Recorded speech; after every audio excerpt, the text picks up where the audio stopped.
Oh, man. I am so glad to be here. Let me tell you, ladies and gentlemen, it has always been my dream to perform at a Boston Pizza at 7:30 in the morning. It is great. Thank you very much for allowing me to do another gig that reminds me I'm not famous yet. God bless you all. So this is nice. I actually enjoy being here because I got to tell you, on the weekend I had to do one of the worst things ever. I had to actually help my buddy move, and I don't know if anybody has helped anybody move, but can somebody explain to me why is it that every doorway on the planet Earth is the exact width of a couch and your hands minus the top layer of skin? Am I the only one? It's true. And I go to move the couch, and I'm just like, bang, ow, damn it. My buddy's like, how come you didn't pick it up underneath like I am? And I'm like, because I'm drunk. Hello, remember?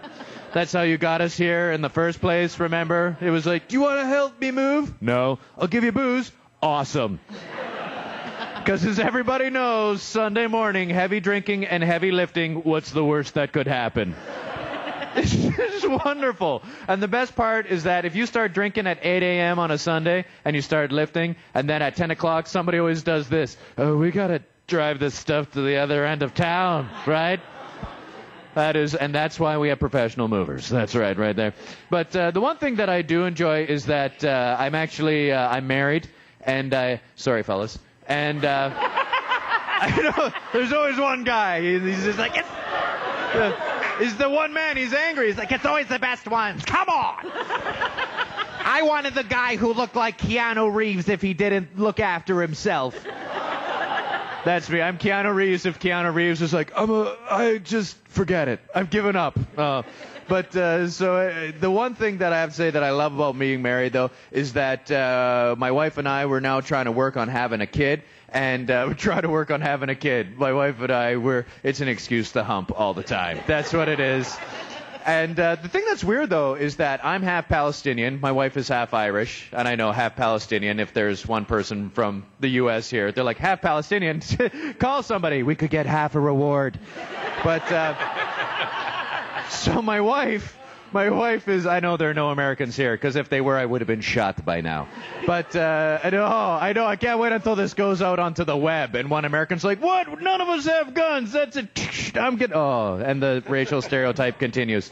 But the thing about racial stereotyping, though, is that I'm half Palestinian, my wife is half Irish, so when we have kids, our children will be loud. That's what's going to happen.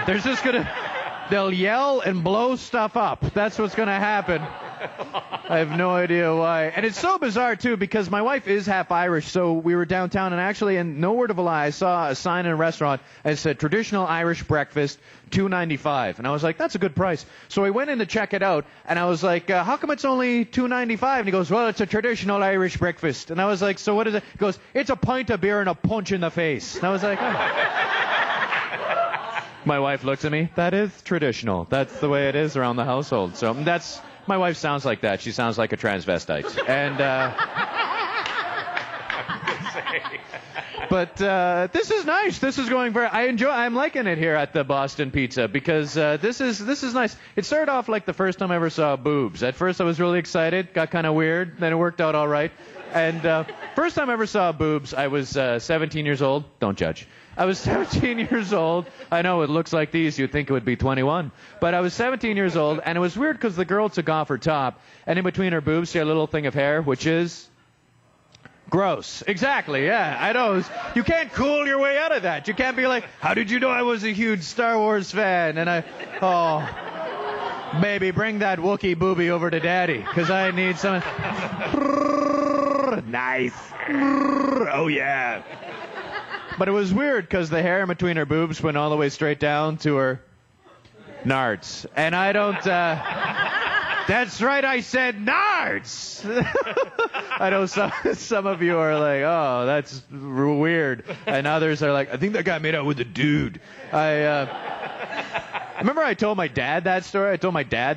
My dad was just like, Patrick, I think you made out with a man. And I try to cool my way out of it. I'm like, Dad, when you and a chick make out, should both your Adam's apples touch? And he's like, please stop talking. You make me sick in my own mouth. I don't want to. And that's how my dad talks, because my dad is from the Middle East, Thunder Bay. And...